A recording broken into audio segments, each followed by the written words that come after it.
I'd like to welcome you back to the new year, 2023. And as part of the Emergency Medicine Kenya Foundation, we are back with our webinars that we usually host every last Thursday of the month. And this is usually a collaboration between the Emergency Medicine Kenya Foundation and Daktari Online.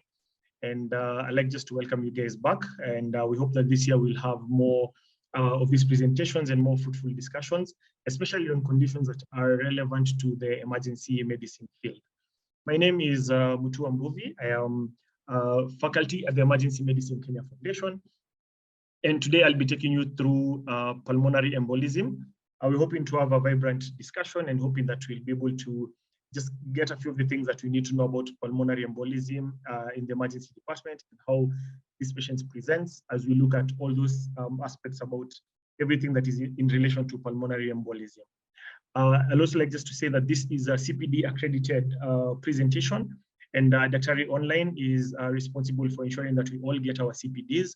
And these CPDs are available for doctors, for clinical officers, and for nurses as well.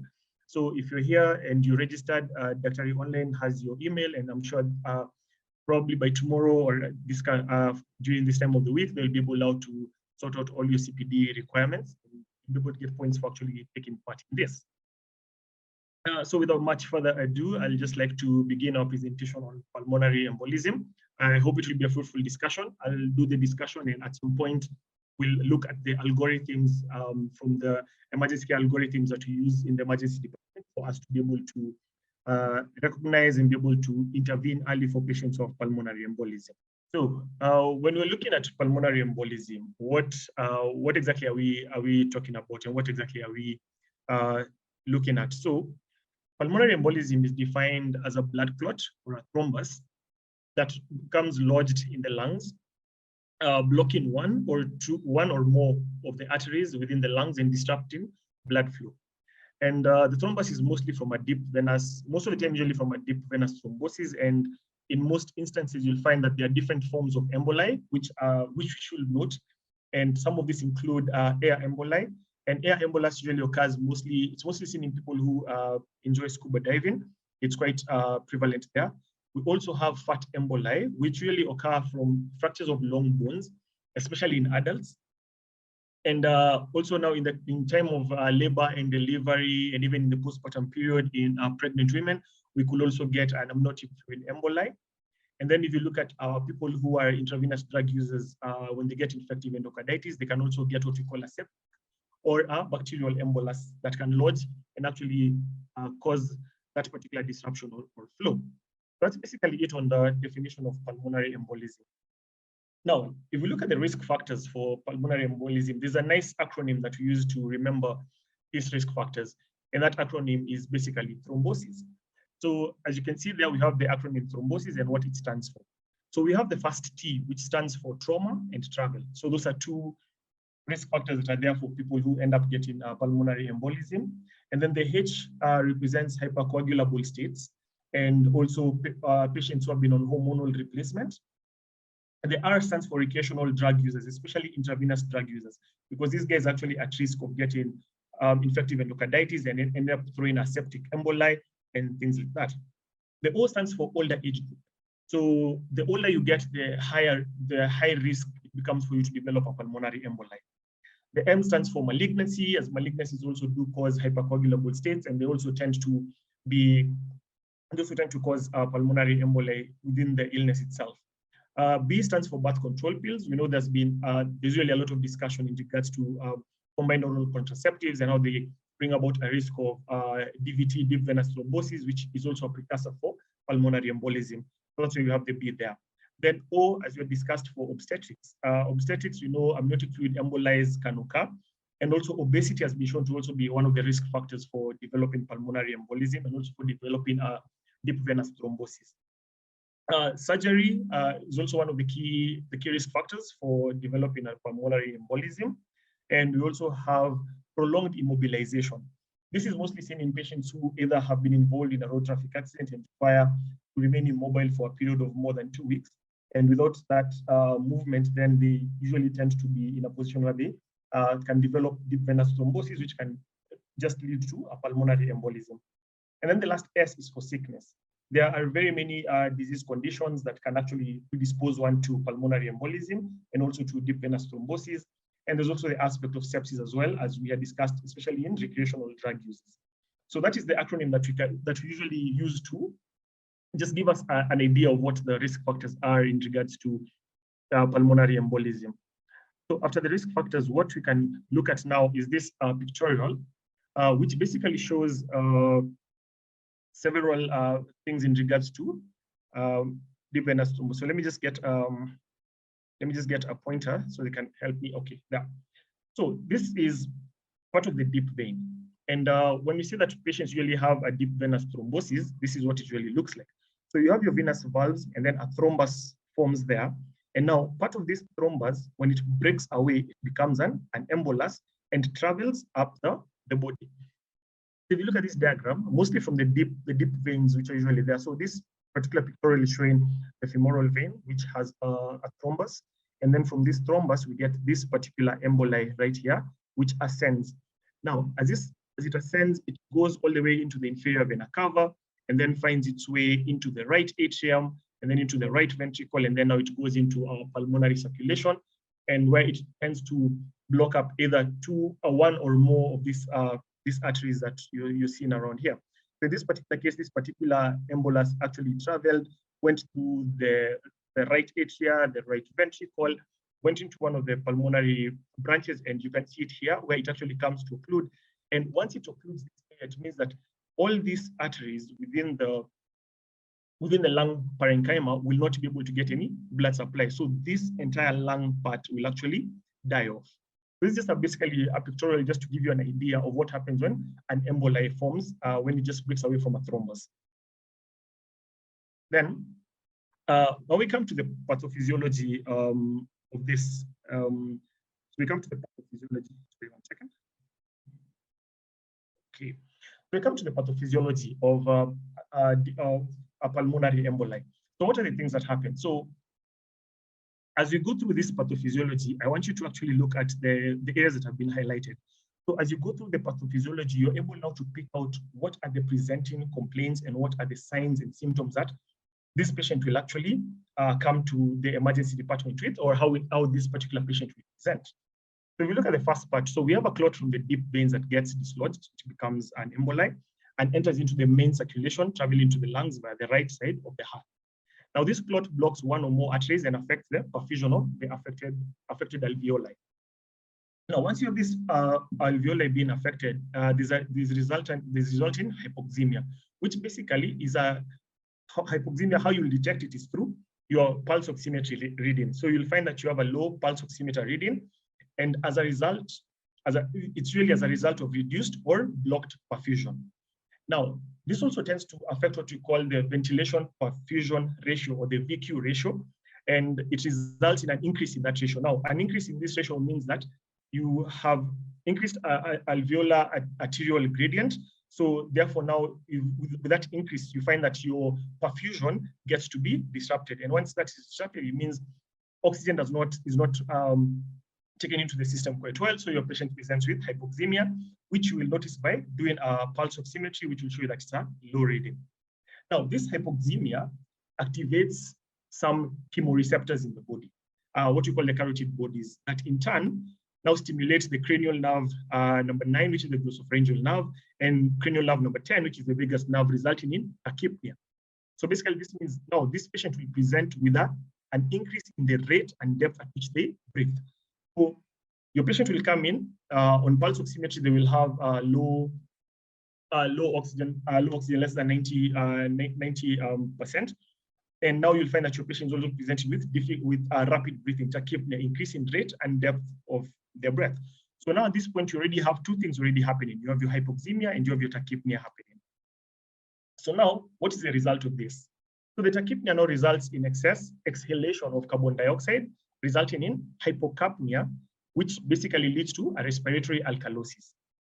Then a tachycardia also occurs as the body tries to push more blood to the lungs to increase oxygenation. So remember, it's like a feedback mechanism. So you have your oxygen saturations, which are now going low, and the person is actually now having a tachypnea, And with the result of this is that they are putting out more of the carbon dioxide out, they're exhaling more of the carbon dioxide out of their body, so they're resulting in hypocapnia, resulting in a respiratory alkalosis. Now, the tachycardia is a reflex that occurs as a result of the body kind of figures that, okay, we do not have enough oxygen in our system, so what can we do to increase our oxygen in the system? So basically they say, okay, yeah, we need to push more blood to the heart. So that's how now the heart becomes a tachycardia, as it tries to push as much blood as it can to the lungs for that blood to be oxygenated. Now, that particular clot that has gone into the system gets platelet deposits that release enzymes into the system that act on the bronchial smooth muscles, leading to bronchoconstriction. Now, also this leads to a pulmonary vasoconstriction in an attempt to bypass the obstruction, leading to a reduced blood supply to the lungs, resulting in an infarction, which leads to hemoptysis. So your patient will now become tachycardic, they will have bronchoconstriction, and then as a result of that clot that has blocked that particular area of the lung, that area of the lung now is sort of like dying out, so it begins to infarct, and now this patient presents with hemoptysis, they're coughing up blood. And then now you find that you have an increased systemic vascular resistance that leads to increased afterload and blood pressure within the pulmonary system, which results in right ventricular dilatation and right ventricular dysfunction, or what is also called as right ventricular dysfunction, or there's a problem in the right ventricle in regards to how it pumps out the blood, and basically what is called right ventricular strain. So you develop right ventricular strain due to this entire process of pathophysiology as we see it. So, as you've discussed on that, how do these patients present to the emergency department? So this is how they present. So we have, I did an inclusion of our signs and symptoms. So these patients usually present with a sudden onset of pleuritic chest pain. They come in when they're short of breath, and they have hypoxia, they are tachypnic, they are tachycardic, they're having hemoptysis. And remember, we said that all this results in a right heart failure. So these patients also present with a jugular venous distension, which actually shows you that the problem is actually on the right side of the heart. Now, pulmonary embolism usually, on that pathophysiology, usually leads to something called the death spiral. So how does this death spiral is basically just a part of the pathophysiology if no intervention is put through. So as you can see here, that we have the pulmonary embolism that results in an increased pulmonary vascular resistance. This leads to a right ventricular dilatation. Now, this right ventricular dilatation usually tends to cause the septum to bow and to leads to a septum bowing into the left ventricle, decreased left ventricular filling. Now, this particular finding is actually seen quite well when you do a cardiac echo in a patient who has you're suspecting the patient to have to be having a pulmonary embolism. You'll be able to see this. Towards the tail end of the presentation, I will actually show you videos of those particular echoes, and you can actually see what we talk about when we say the septum bowing into the left ventricle, decreasing of left ventricular filling. Now, the other thing is with the right ventricular dilatation, it means there's an increase in right ventricular wall stress, causing ineffective contractions, which I'll also show you in that video of the cardiac echo for that. Now, once this is happening, so these two things lead to hypotension. So now these patients now the blood pressures are now going down, and now this actually now results to you tend to get this point where if your patient has hypotension, the first thing you think about is I need to give fluids so that you can bring the blood pressures up. So as it says here, physician gives more fluid. So these more fluids leads to more right ventricular dilatation, which leads to more septum bowing, which leads to more increased right ventricular strain, leading to even more hypotension. So basically, you're making the system worse. Then the same hypotension also causes right ventricular hypoperfusion and ischemia, meaning now that your right ventricle begins to die out. And remember, your right ventricle is where we get all that blood that comes from the body comes to the right side of the heart, pumped to the lungs, comes to the left side, then it's distributed to the body. Now, if your right side is failing, it means your preload is not actually going to be as efficient as it was supposed to be. So this entire thing just continues causing a spiral after spiral after spiral, and eventually your patient dies due to all these things cascading together. So that is basically what is known as the pulmonary embolism death spiral. So it's basically just like a spiral. It just keeps getting worse and worse and worse. Even when you do your interventions, it seems like there's nothing really much you're doing to change it. So in terms of pulmonary embolism, there are two things that are usually done. So we have something called a submassive versus the massive pulmonary emboli. So pulmonary embolism can range from asymptomatic to life-threatening, but most times you'll find that your patient will either present with one of these two. So what we call a massive pulmonary emboli is basically defined as an acute pulmonary emboli, which comes with features of obstructive shock or a patient whose systolic blood pressure is less than 90 millimeters of mercury. Then you have your submassive pulmonary emboli, which is also an acute pulmonary emboli. However, this patient does not present with systemic hypotension, but they present with right ventricular dysfunction or myocardial necrosis. But either way, the management of these two still has to be emergent. It has to be an emergency to treat them, because the more you delay, the worse these patients become, and then they just die. So, and pulmonary embolism is one of the major causes of mortality for these patients. When they get them, they usually tend to die without proper intervention being done. So when you talk about diagnosis and rule-out criteria, we have several things that we can look at. We can look at the first, we have the Wells score, the years criteria, which involves the clinical signs of DVT, hemoptysis, pulmonary emboli as the most likely diagnosis, and we have the pulmonary embolism rule-out criteria. So at this point, I'll just stop this share for just 1 second as I open up one more thing that I think we need to look at.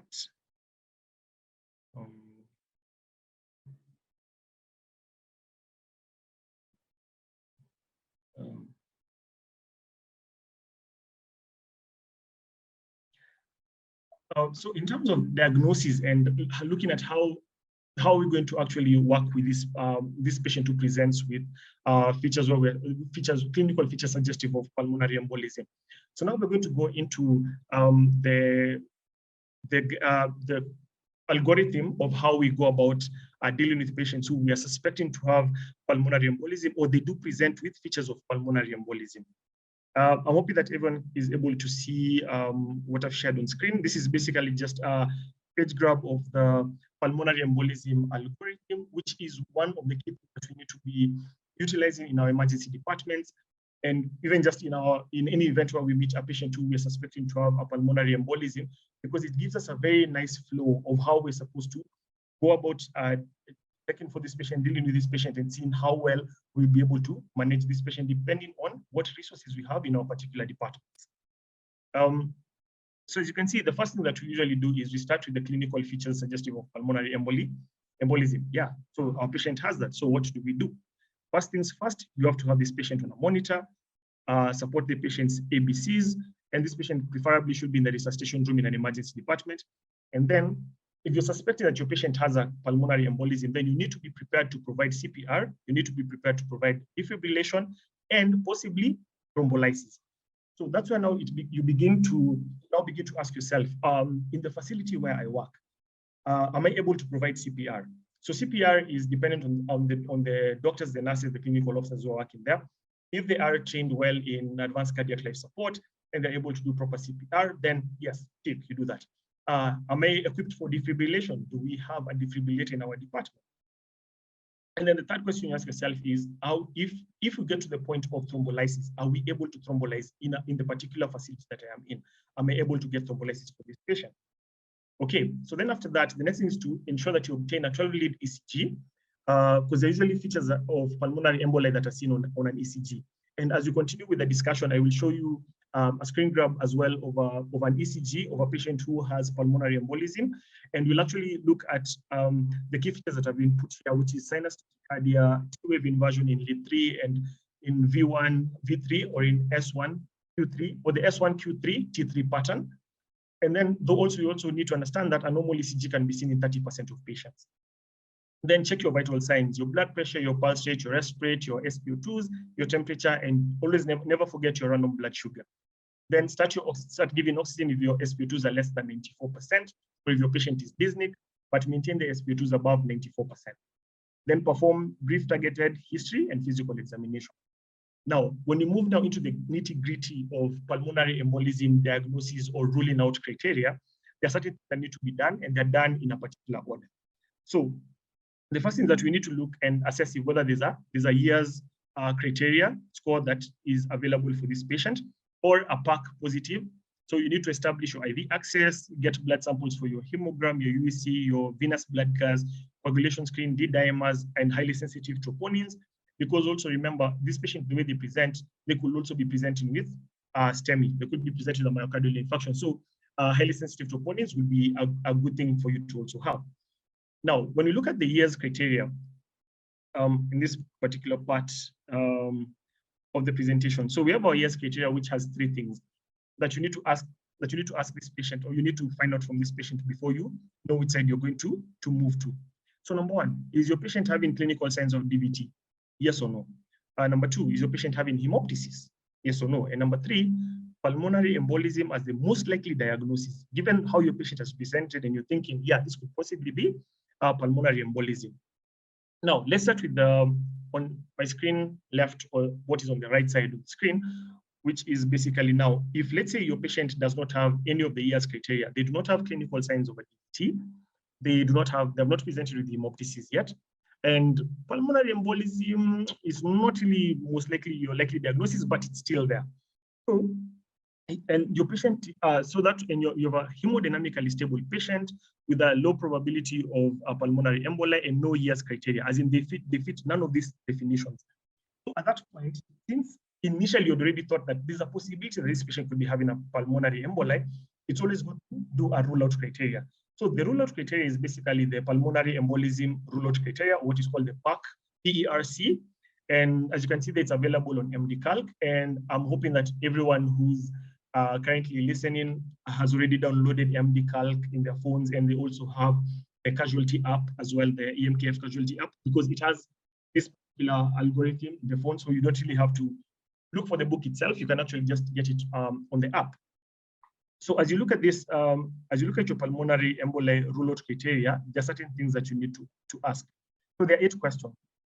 And the key thing for the pulmonary embolism rule-out criteria is if any one of those criteria is present, your answer changes. So the person needs to score for you to rule out, to completely, or let's say to safely rule out a pulmonary emboli. These 8 questions, all the answers must be no. So is your patient more than 49 years of age? Is their pulse rate more than 99 beats per minute? Is their pulse oximetry reading less than 95% while on room air? And is there a history of hemoptysis? Is the patient receiving exogenous estrogen? Does the patient have a prior diagnosis of venous thromboembolism? Has the patient had recent surgery or trauma that required intubation or a long period of hospitalization in the previous 4 weeks? And does your patient have unilateral leg swelling, which is usually by visual observation, and you can do calf measure as asymmetry. You can just check the calves and see whether they are symmetrical or not. So if any of these criteria is present, then your answer shifts to a yes, and you now end up having to do the rest of this algorithm, which is in regards to looking at now your D-dimers. Now, if you can stop at that point, because if they score no in all of this, then your pulmonary emboli is safely excluded, and then now you can begin to consider other diagnoses. So which means that that patient now you can be able now to take your time and actually just try to get a more detailed history, try to get your lab works back, try to look at your other presentations, because remember, pulmonary emboli has multiple differential diagnoses. We're looking at COPD as one of them, severe acute pneumonia is another one, and STEMI itself. Okay, basically the acute coronary syndrome is also a relative. It's one of the things that can also happen in as an alternative to pulmonary embolism, as a differential diagnosis to pulmonary embolism. So when you go back to our years criteria up there, and we discover that this patient probably has a positive, the years criteria is actually it's met the threshold. So we need to know whether is this patient now a stable patient or unstable. So systolic blood pressure of less than 90 or vasopressors required to maintain BP of 90 more despite fluid resuscitation, or SPP drop of more than 40 lasting 15 minutes and not caused by new onset arrhythmias, hypovolemia, or sepsis. If so, then you need to do a bedside echocardiogram. Bedside echocardiogram will help you to tell whether there's a presence of a right ventricle, left ventricle diameter of more than 1, if you're having right ventricular dysfunction, if the interventricular septum has flattening, is there a septum shift or a right heart thrombus? So that's the key point of a bedside echocardiogram. And like I said, as you continue with the presentation, I will show you a few of the videos of particular echocardiograms that have been done for patients who are suspected to be having pulmonary embolism. Then as you continue down with our criteria, we see that if this patient has any of these things found in the echo, then you need to begin anticoagulation and to consider thrombolysis. And then cautious volume loading with normal saline or Ringer's lactate, about 500 mils over 15 to 30 minutes. Then you may need to actually do your IV or epi. This is basically using vasopressors to maintain your blood pressure. And when you get to this point, it basically means you need to admit this patient to the ICU. So another question you'll be asking yourself in your particular place where you are is, do we have an ICU in our facility? Are we able to thrombolyze? Are we able to do a bedside echocardiogram? Do I have access to specialists who can be able to help us to manage this patient? And if not, then it means the earlier you refer this patient to a facility that actually has those particular resources, the better for you. So as you can see, as you continue down on this algorithm, there's the part for looking at, once you have your patient having all these signs and you need to admit them to the ICU, then the other parts of the criteria continue coming in. So if your patient has no years criteria and you get your D-dimer results that are less than 1,000 nanograms per ml, it means that you can safely exclude pulmonary embolism. And this one comes in when now when you're doing your PAC criteria, your patient maybe had 1 or 2 PAC criteria that were actually present. So, but you did your D-dimers and they were less than 1,000 nanograms per ml. So you can safely exclude your patient not having pulmonary embolism. But if your patient now has D-dimers of above 1,000 nanograms per ml, then it means you may need to do something more, which now basically you need to do a CTPA or a CT pulmonary angio. Then that comes to be the other question. In our facility, are we able to perform a CT pulmonary angio? If yes, awesome. If not, we need to refer this patient to a place where this particular investigation can be done. So if it's positive, then you begin your anticoagulation therapy, consult a physician, and admit the patient to the ICU. Now, the other one is where if your patient has 1 to 3 years criteria present with D-dimers less than 500 nanograms per ml, then this patient can safely exclude pulmonary emboli and consider other diagnoses. 1 to 3 years criteria and D-dimers more than 500, you do a CTPA, and the same process follows. So if the CTPA is positive, begin anticoagulation, consult a physician, and admit the patient. Now, as we look at other things that can be done apart from the CTPA, you have your other things that like a compressive ultrasound of the lower extremities can be done if you're looking for signs of DVT.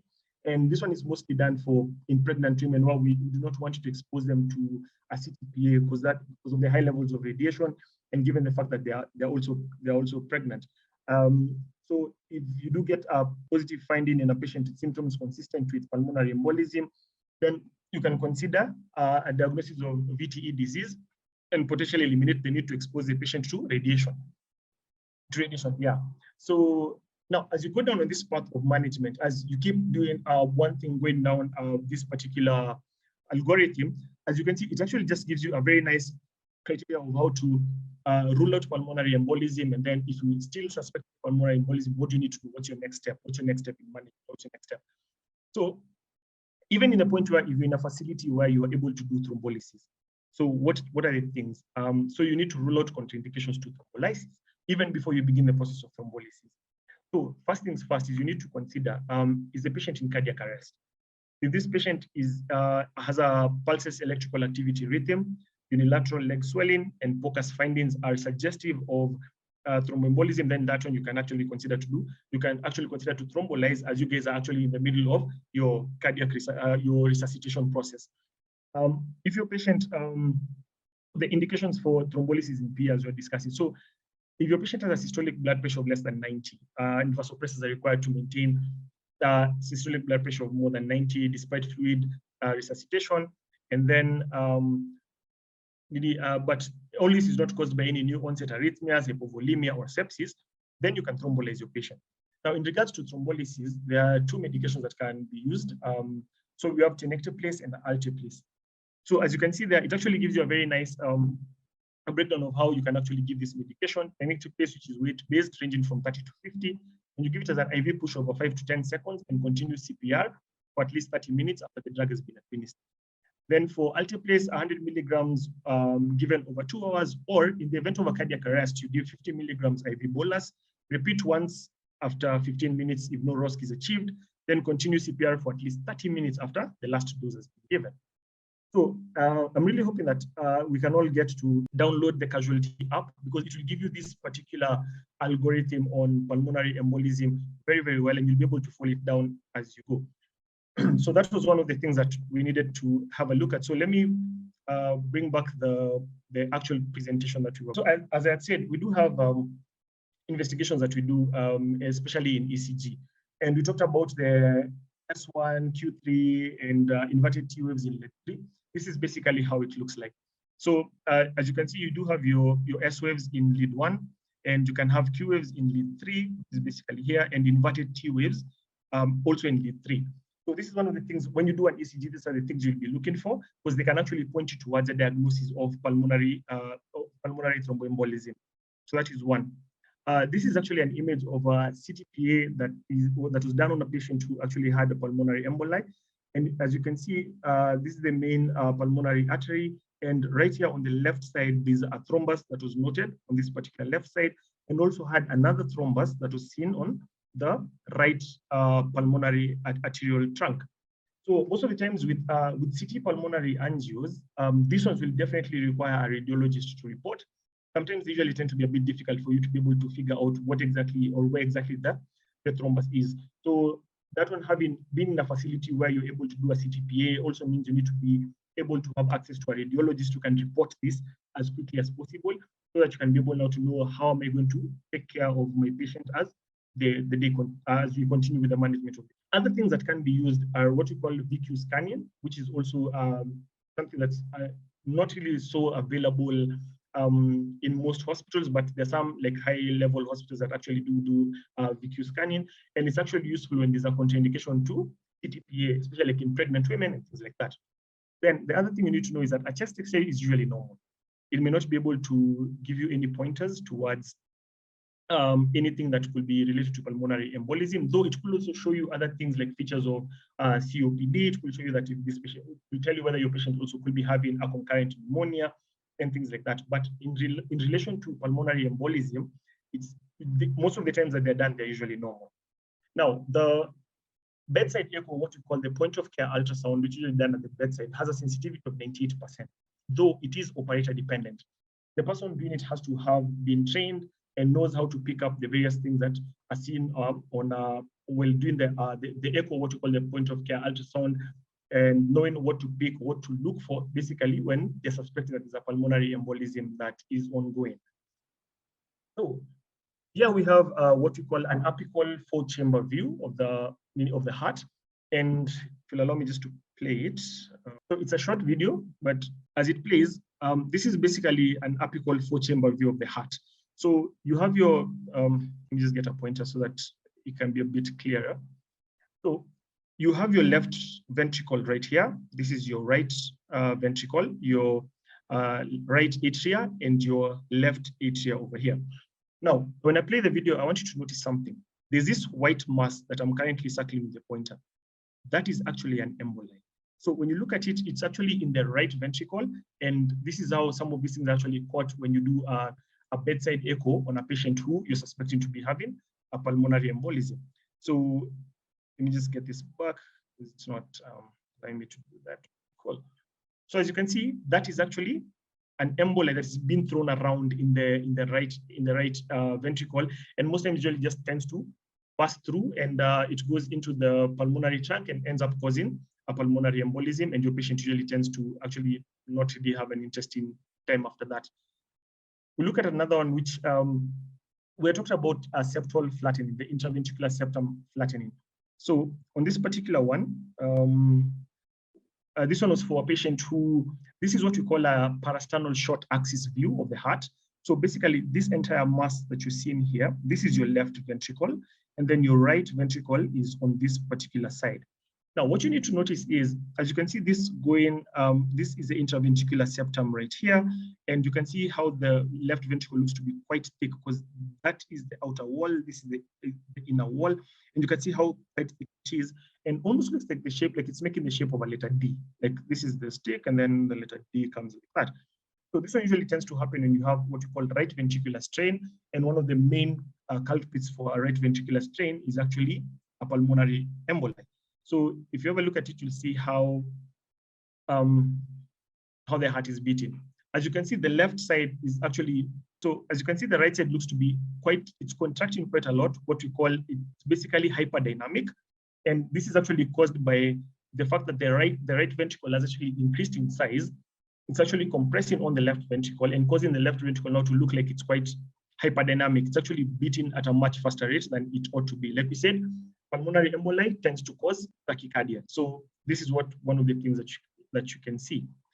And in this particular video, which is much clearer, I think, we have a very good view of what happens. Now, this is a rare, okay, not really a rare, but it's an apical 4-chamber view again. So with my pointer, I am showing you this is the left, this is the left ventricle, the left atria, the left ventricle, and the right atria and the right ventricle.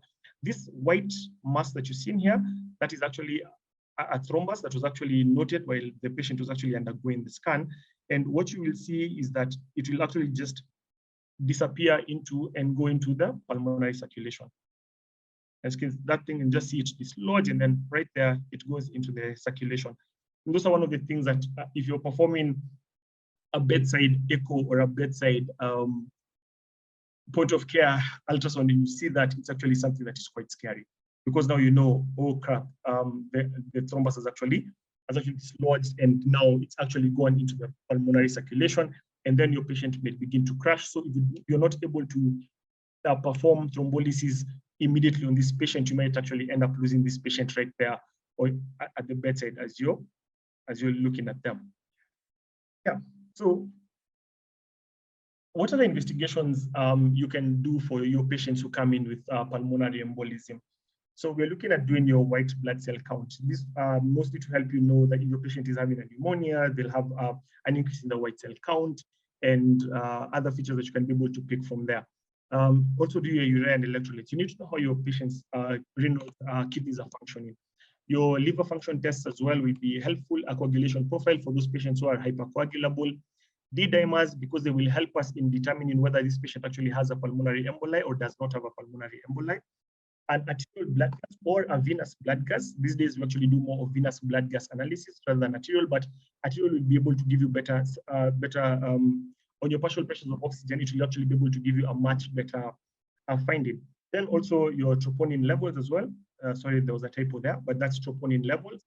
Because remember, one of the differential diagnoses could be coronary syndrome, which could be a patient could be having STEMI, could be having NSTEMI. So highly sensitive troponin levels are ideal for you to have. And in the management, we talked about looking at thrombolysis with tenecteplase and alteplase. That is after you've done your criteria, you know that this patient is actually eligible for thrombolysis, and I'm able to do that at my facility. The other thing you can do is to anticoagulate these patients, and this is mostly for patients who present with a submassive pulmonary embolism. So you can use either unfractionated heparin as you're considering thrombolysis. So you can give 8 units per kg IV bolus, and then you can continue with 8 units per kg per hour. Low molecular weight heparins like enoxaparin at 1 milligram per kg, subcutaneous twice a day. The beauty about this is you need to measure your activated partial thromboxane levels and can be safely administered subcutaneously, and they provide a longer duration of anticoagulant effect. Other things that can also be used include your factor 10A inhibitors, serine proteases that cleave prothrombin to generate thrombin. So it lies at the crossroad between the intrinsic and the extrinsic pathway. So these are medications like rivaroxaban or Xarelto, which you give at 15 milligrams BD for 21 days, and then 20 milligrams OD for another 21 days or so. But then it also requires you to do your creatinine clearance. So your creatinine clearance should be at least 15 mils per minute as you're considering giving this patient rivaroxaban. I know I might have talked like really fast. I hope I've not lost anyone in the way, but since you have just come to the end of the presentation, I will open the floor for any questions. And as you can see, I am really hoping that you do not ask any questions, but hey, okay, anyway, we can just do some question and answer session. So if you have any questions, you can put them on the chat. I see there's some which are already in the Q&A session, so I'll just go through some of them and see what you can answer. Yeah. So you can see there's a question from Matimu Kaburia who asks, what are the medicines of choice in a patient with pulmonary emboli in casualty? And as part of the presentation that I've shown here, you see that we can have all this from thrombolytic agents from tenecteplase place and alteplase. That is if your particular emergency department actually has those particular medications. Then you can do your anticoagulation. You can use unfractionated heparin. Heparin is usually readily available. If you're able to get the low molecular weight heparins like enoxaparin, and those ones actually, they do help. And then you can have your other medications that may be necessary for your other differential diagnosis. If your patient has a concurrent pneumonia, has a concurrent pneumonic infection, you may need to give your antibiotics as you try and see what else which other medications you may need to add for the patient. Paula Mwende says, thank you for the awesome presentation. Thank you as well. Please discuss on the use of agents such as tenecteplase and alteplase in the acute setting. I think we've already covered that. So we know the doses of tenecteplase and alteplase. And as we said, that you can actually go through the algorithm and say that it's a the algorithm will actually help you to know what dose of these medications am I going to give if we do have these particular medications in that particular department. For anonymous attendee who asks age-dependent cutoffs for D-dimer ACs. Can you comment on this, considering that quite a number of elderly patients present with symptoms and signs suggestive of VTE? Okay, yes, there are age-dependent cutoffs for D-dimers. I'm trying to remember the exact, there's a formula that is needed for you to do those calculations on what's the cutoff point. I think I did put them in my slide, and I know I passed through them, but I can't really remember them at the moment. So if anyone else is listening in who has an idea and can help me to answer our anonymous attendee, I would really appreciate. Then we can just get an answer for him. So sorry, we'll try and get an answer for you as you continue. Okay, so David Aliba asks, why do CPR for 30 minutes after giving thrombolytics in cardiac arrest? So the reason why we say that you do CPR after you give your first dose of your thrombolytic agent and you continue with your CPR. If at the time of your pulse check, your patient does not have a pulse, you continue with your CPR. Then you can give your second dose or your second and your last dose of your thrombolytic. But after you give that second dose, you need to do your CPR for 30 minutes. The reason for that is just to give the heart enough time to basically create that rhythm, as you're the one who's actually doing the chest compressions for the heart and giving it that rhythm. So 30 minutes is a time frame that is given so that we can actually say that if the thrombolytics have not taken effect until now, and after 30 minutes, if we do our pulse check and this patient still doesn't have a pulse, then we may have to consider stopping that particular resuscitation. The other thing about why I was a bit emphasizing a bit on the part for doing point of care ultrasound at the bedside is that during the point of CPR, when you're doing your CPR, point of care ultrasound also comes in, that it helps that when you're just about to do your pulse check, you can actually do a quick subxiphoid view of your heart and see whether this patient is whether the heart actually has any rhythm or whether there's any movement of the heart. Then it can tell you, do we need to continue the CPR or not?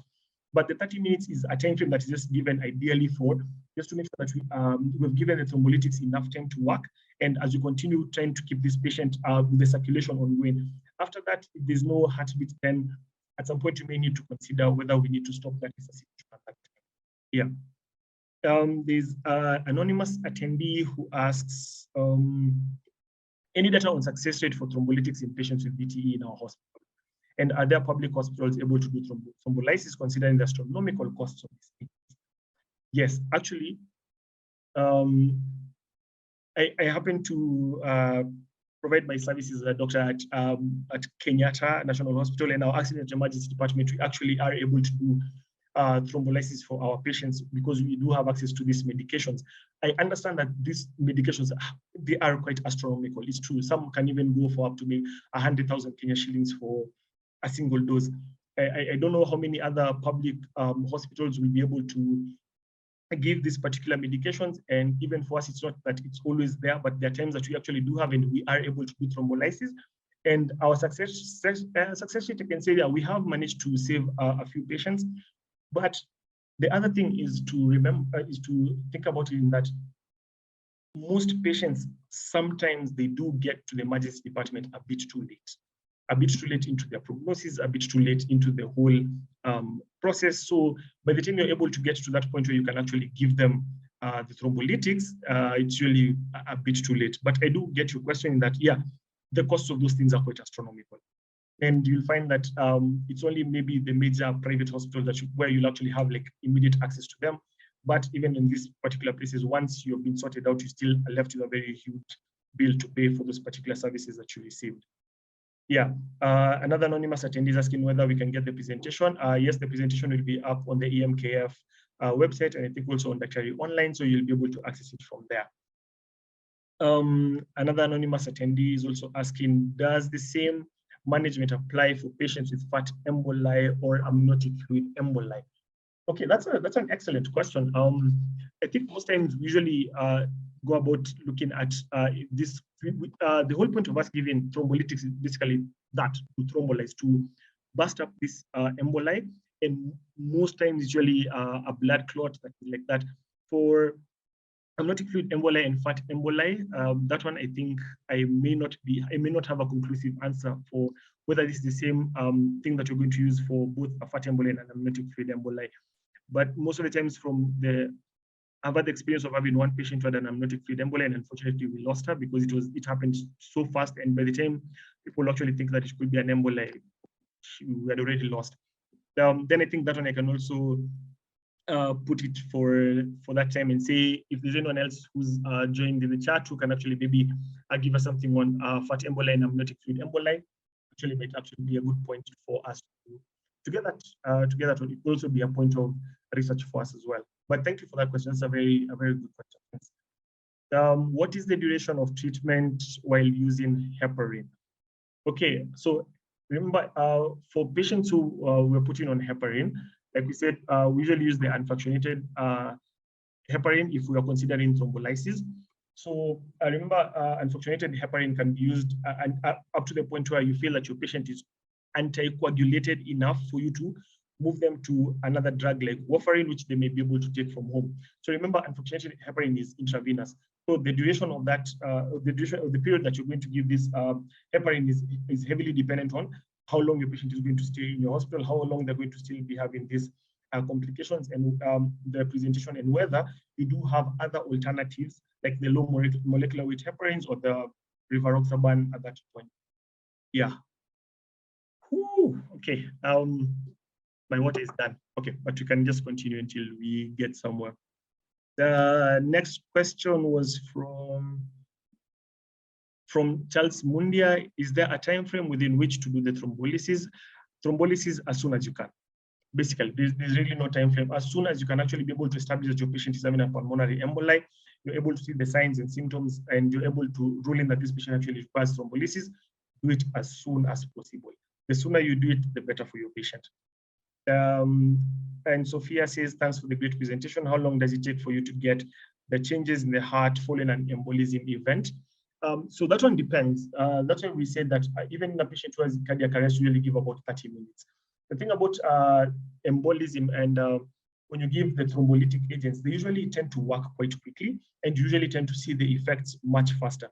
If I can give an example of patients who develop ischemic stroke, and you catch them within that what you call the golden hour, and you're able to give them thrombolytics at that particular point in time, their response is spot on. It's on time. It's so rapid that you'll actually even notice as you've just finished giving your thrombolytic, you'll actually notice this patient changing. So they tend to work quite quickly, but you also need to give them time, especially in cardiac arrest patients, so that we can be able just to give it enough time for it to work and then be able to bring back that circulation for the patient. Yeah, then how long does it, there's a question on how long does it take a submassive P and massive P to kill someone? Those things are actually quite fast. Once the thrombus has gone to the lungs, it's really just a matter of, I can even say minutes or sometimes hours, depending on how your patient will present. Massive pulmonary emboli tend to kill much faster. We have had the stories of people who have just been walking and then the next thing they just drop down and they're gone. So the moment your lung begins to infarct, all those things tend to happen quite quickly. So patients just tend to die quite quickly. So most of the times, some of these patients usually come in, they're brought into hospital when they have already, unfortunately, they've already passed on. And even at that time, when you do your CPR, you usually just know that we may be fighting a losing battle at this point. Yeah. Another anonymous attendee is asking whether we can get this presentation. Like I said, yes, the presentation will be there. And then another question on how long we give the low molecular weight heparin and what happens if you cannot measure your APTT. So before you give, so for low molecular weight heparins, the reason we said they are better is because you do not need to measure your APTT levels. These ones can just be safely administered. They offer a longer duration of anticoagulation. So for your APTT, you mostly need it, APTT mostly for your, if you're giving your unfractionated heparin, that's when you need to do your APTTs. So if you're not able to do them, I think it will be appropriate for you to refer this patient to a facility where they can actually be taken and be able to have those things done. I can see that there's an attendee called Margaret who actually has her hand up. Okay, Margaret, you can unmute and ask your question. Okay, as we wait for her to do that. So there's another question here.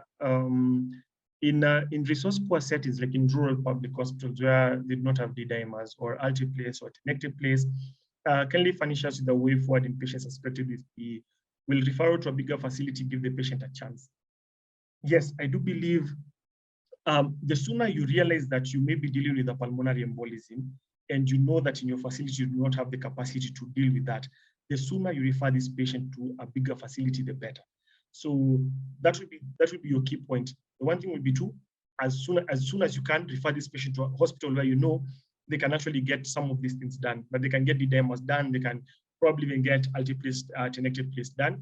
Yeah, so a referral to a bigger facility, I'm sure to a level 5, level 6 facilities, they should be able to sort that one out.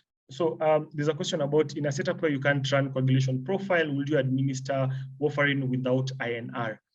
Warfarin tends to have a very, what do you call it? A very narrow therapeutic window. And your INR is one of the most important tests for you to know whether your warfarin is actually working or whether you are overdosing your patient or you're underdosing your patient or you're not doing anything at all. So in a setup where I'm not able to get an INR done, I will not be quick to put a patient on warfarin, because warfarin can actually cause you to bleed quite quickly, especially now once it takes effect in the system, your patient will actually come with bleeding disorders, which may not be good for you, may not be good for the patient. So if you're going to start any anticoagulant like warfarin that requires INR, I would prefer if you just refer the patient to a facility where they'll be able to have the INRs done as they start taking the warfarin. Yeah. So how do you manage, from Abdallah Abdul Karim, how do you manage PUD concomitantly with pulmonary embolism? That's a very interesting question. Okay, so PUD, maybe Abdallah, if I can ask, you mean PUD in the event that this patient is bleeding, or in the event that you're thinking that this patient could be having PUD that could result in a bleeding disorder, and yet they also have a pulmonary emboli? Maybe what I can say is just that we need to look at if this patient has a risk of bleeding, but what is the overall risk of bleeding? If it's a peptic ulcer disease that can bleed, it's not a thing that is related to the patient having a coagulation disorder or a bleeding tendency. So for this patient, I will actually still just, if I'm able to thrombolize this patient, I will thrombolize this patient, and then we can handle the PUD later. But if you have a patient who has a bleeding tendency, patients who have hemophilia, patients who have like those bleeding disorders, yes, at that point now you will actually have to sit down and do a risk versus benefit analysis. And if you have like a patient who has a previous history of surgery, previous history of stroke or such things, you will have to actually sit down and look at and weigh the risk versus the benefits for this patient and try to see which one will be better, because you can give the thrombolytics and then cause a brain bleed. Your patient has a hemorrhagic stroke. You've basically given your patient two different, given them another life-threatening condition from the previous one that they had. So those are some of the things that are conundrums in the emergency department. And I can say that those questions can keep coming. And at the end of the day, I think mostly it's about getting your consultants involved as soon as possible. If you have a patient who you think has a bleeding disorder and also has come in with features of pulmonary emboli, and you're there trying to think, do I thrombolize this patient, or what can as soon as you can get your specialists in, your cardiologist, your pulmonologist, and even hematologists as well, they will actually be able to give you a better way of managing these patients. So remember, we're not managing these patients as lone wolves or as lone people, but we need to involve as much of the specialized services as you can, so that you can be able to save these patients' lives and not have them not be kept up in this conundrum of trying to figure out, okay, what are the risk versus benefit analysis for this particular patient. Okay, so we also have, there's a question about the algorithm app, what it's called. So the app is actually called Casualty, CASUALTY, Casualty, and it's available on, currently it's available for Android, but they do have the iOS version that will be launched soon. But for those who can actually get it on Play Store, it's called Casualty app, and it has all these algorithms. It has a whole lot of resources in regards to emergency medicine and emergency care for patients. It gives you both, it gives you all the algorithms that we have. It gives you discussions on disease conditions and a whole lot of other things that you can actually be able to pick from there. So it's a very good resource for you to have. And the second one I was saying is what you call MD Calculator, which actually has all those things like the PAC score, years criteria. You just put the information that you need there and it just calculates the whole thing for you. Yeah. So someone is asking now, what is the time frame between onset of pulmonary emboli and right ventricular dysfunction? So depending on how severe the pulmonary emboli is, it can, like I said, it can even up to a few hours. Once this emboli has actually gone and caused that obstruction in the lung, and that particular cycle that we talked about in the pathophysiology begins to happen, you begin to get right ventricular dysfunction. And this right ventricular dysfunction usually presents as what we call right ventricular strain, such that the right ventricle is really trying so hard to pump blood into the lungs, but there's an obstruction. So it means that there's backflow that's coming back. So as this backflow is coming back, now the right ventricle is actually now beginning to dilate. And as it begins to dilate, it's now beginning to compress on the left ventricle because it needs to be hyperdynamic. So this right ventricular dysfunction usually starts as a right ventricular strain, where what you call the right ventricular wall begins to have a dysfunctional rhythm. So it's not doing a proper squeeze to push the blood out. So you start getting that right ventricular dysfunction, which now starts leading to right ventricular failure. And those are the symptoms continue from there. Anonymous attendee is asking, is there a role for lifelong aspirin? I haven't yet come across literature in regards to lifelong aspirin for patients who have pulmonary embolism. So that is actually a good point that you can actually just do just a bit of research about. But during my research for this particular presentation, I did not come across any work on long-term aspirin for patients with pulmonary embolism. But thank you for that question. I think that's something that I can actually go and look into. I think you can also just look at them. There's a question on any considerations with aerodynamic evacuations, especially in a rotor wing. Anonymous attendee, I think you may need to give me a bit more details on that. I understand that this is just basically air medical evacuation, rotor wing being like the place which have just a single rotor. I don't know whether there's actually a contraindication to it or any special consideration for that. I think it mostly depends on distance. Because remember, we said that one of the risk factors is travel. But what I found during my research on this is that for travel, basically they called it the economy class syndrome, where you're seated in economy class and you have very limited leg room. So your legs are always in a bent position and you're taking a long haul flight, such that now your body begins to be predisposed to getting an emboli. Especially if one, you're not hydrating enough during that flight.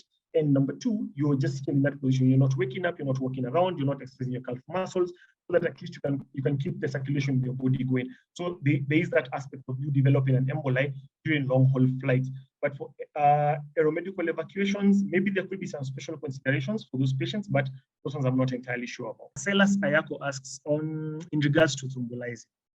Is hemodynamic stability a factor to consider, especially when the blood pressure systolic is less than 90 and less than 60 for a patient presenting to the emergency department suspected to have pulmonary emboli in the setting where the investigations can't be done?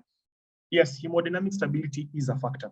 So remember we said for your massive pulmonary emboli, this patient will present with BP's systolic blood pressure of less than 90. So this is a patient who is not hemodynamically stable. They're actually hemodynamically unstable. And this is a patient who need to be, if you're not able to do investigations, you're not able to do any treatment, immediately refer these patients. So yes, hemodynamic stability is a very big factor, because it's one of the things that tells you how severe this patient is, whether they're actually going into hemodynamic instability. Then you start thinking, if I'm not giving fluids, I need to be thinking about giving my norepi or your adrenaline, your noradrenaline, basically to support and maintain the heart rate, maintain the blood pressure at above 90. And basically, once you start doing that, it means you're giving ionotropic support. It means your patient needs to be in an ICU. So definitely, hemodynamic stability is a major factor to consider. Yeah. Then, so there's a question about if you can extract the emboli intra-arterial route. Yes, cardiothoracic surgeons and interventional cardiologists they do embolectomies, so that one is possible to do. And what action can be taken pre-hospitally to deal with embolism, since administration of fluids can worsen the patient's condition? Basically, the thing is just to make sure that you have the correct diagnosis. And once you have your diagnosis, you need to know if this patient needs to be thrombolized. If they cannot thrombolize this patient, then I need to be referring this patient to a place where they can actually be thrombolized. Yeah. So I'm seeing there's also a lot of activity on the charts. So let me just look at that. Actually, there's a response here from David K, who says massive pulmonary emboli, the patient is actually hemodynamically unstable. It's a massive, they are not. That is actually true. So there's a question here from Zakario, says good presentation. He works in the accident emergency casting room, and after mobilization of fractured tibia fibula with the above knee cast application, then the patient was discharged home, and later he was brought back to the department with difficulty in breathing. Later, we found out that the patient actually had a pulmonary embolism, and that is true. Like we said, for long bone fractures usually tend to give you fat embolism, especially in older patients. So that is one of the risks. That's one of the risks that is usually there for such patients. If they get femur fractures, and also mostly tibia fractures, usually tend to have a lot of so they get emboli a lot, and those things actually do happen. So there's a question here from an attendee, John Kirabu, who asks, in the absence of a ventilation perfusion scan for pregnant patients, how do you confirm pulmonary emboli in them, given that there's a contradiction to CTPA in pregnancy? So one of the things that you can do, like I said, point of care ultrasound, bedside echo will actually help you to diagnose pulmonary thromboembolism, and you can also do a lower limb Doppler ultrasound for them, just to check whether they have a DVT. So those are the things that you can do, and also looking at your years criteria to see whether they actually do fall into that particular place where they actually are predisposed to VTE and a pulmonary embolism. Sharon is saying, thanks a lot. It was a nice presentation. Thank you as well for attending. Dennis says, thanks for the informative presentation. Yes, this presentation will actually be uploaded to the Emergency Medicine Kenya Foundation website. So you can just Google it and you'll be able to get to the website. Once you get to the website, you'll be able to find where the actual presentation is, and you can actually use it and maybe even add to it some of the things that I may have missed out of them. So basically, I'm seeing that's most of the email. Yes, so someone actually gave us an answer on the new age adjustment. Okay, so the new age adjusted D-dimer cutoff is calculated by multiplying the patient's age by 10 in patients who are older than 50 years. For example, the D-dimer cutoff value for a patient 65 years of age will be 650 micrograms per liter, fibrinogen equivalent units, instead of the conventional 500 micrograms per liter of the fibrinogen equivalent units cutoff. Thank you so much for that answer. Behenya, thank you so much for that. At least we've gotten one of our answers. Thank you for that. Someone says, thank you, Dr. Paul, for such a presentation. Thank you as well. It's a pleasure to do that. For cardiac patients, do we only use altiplase, or you can use tenecteplase? So from the literature that we got, there's a reason why people tend to prefer altiplase, especially in cardiac arrest.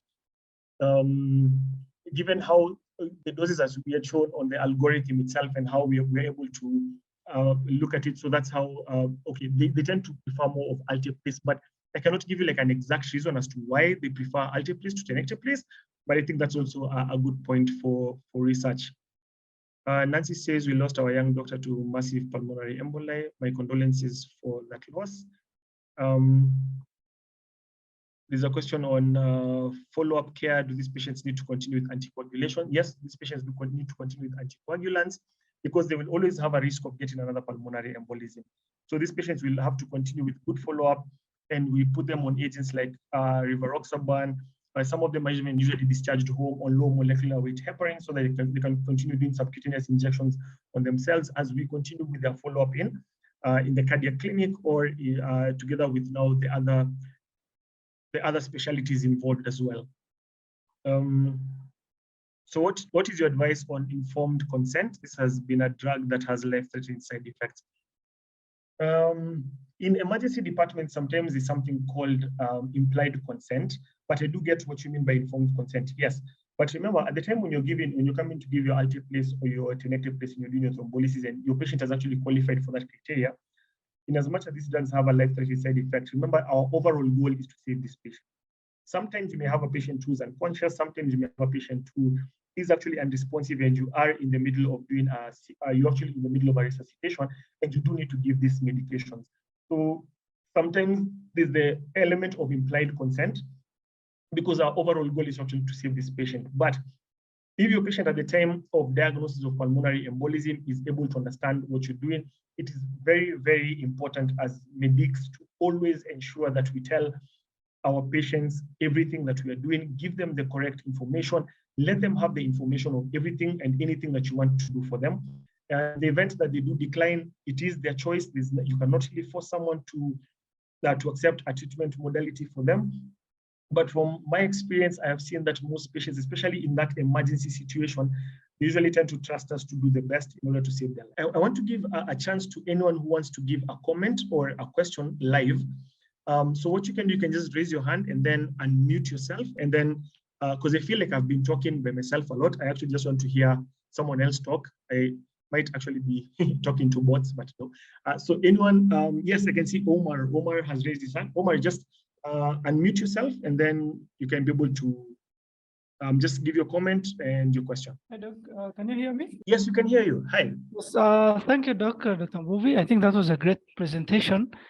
Thank you. I think what I wanted to say, there are some patients I have seen who ended up being managed for PE, but then the common thing was all of them, it happened in intradialysis.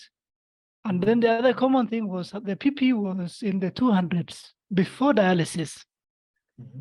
So one of the patients we ended up. Yeah, hello, now we can hear you, Omar. You had disappeared a bit. Yeah. Yes, I think my internet is not stable. Okay, it's okay. Yeah, so we are getting to the point where, yeah, you were telling us that your patient had high BPs of 200 and yes. To have, yeah. And then their saturations was 40, 49, 50, somewhere there. So we ended up managing them for PE in quads, but then at some point when we managed to do an ECG, one of the patients ended up having a left ventricular failure. Okay. So the question is it common to see a PE patient with high PP or, okay, and in the event, like instead of managing for a PE, that we could be dealing with maybe left ventricular failure secondary to the high PP, is there maybe a physical examination or a quick test that will maybe determine like, this is what we are dealing with and not the PE?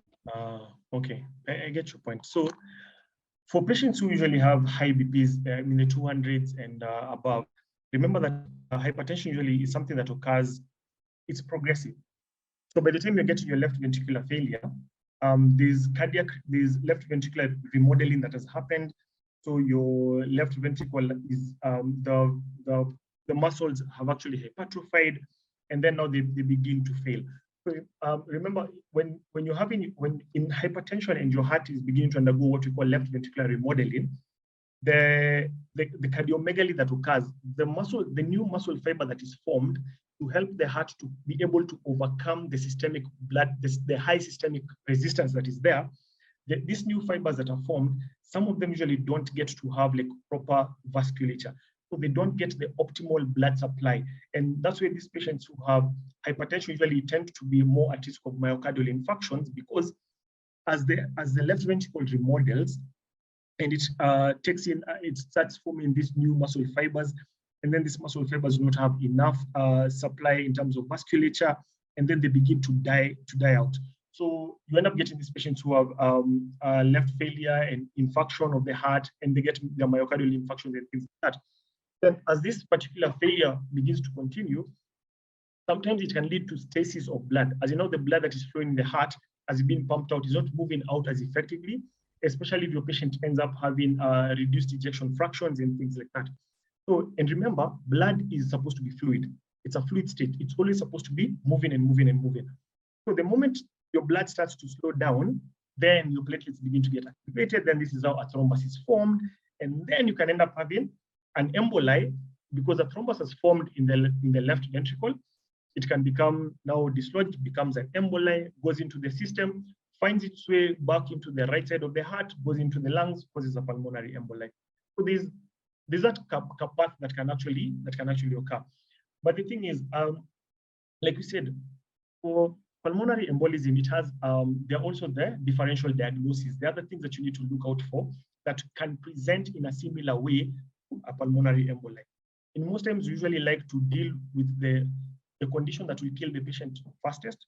So we would like you to have the at the top of your mind, you should also be able to think if your patient is coming in and they're dyspneic, they're having hypoxemia, they start having they tell you that they have a history of being admitted in hospital, or they've been inactive at home for a week or so or 2 weeks. Then you start to think, okay, hey, this person is like this, we could be dealing with a pulmonary emboli, and that's the one thing that can actually kill this patient the fastest. So let's rule that one out first. Let's do our PACS criteria. Let's do our years criteria. If we need to do a bedside echo, let's do that. Let's rule out the one thing that can kill this patient fast. And then once we have dealt with that, we can look at these other things that are arising, or the other differential diagnoses that we may be able to work on and be able to treat. So thank you so much for that question, Omar.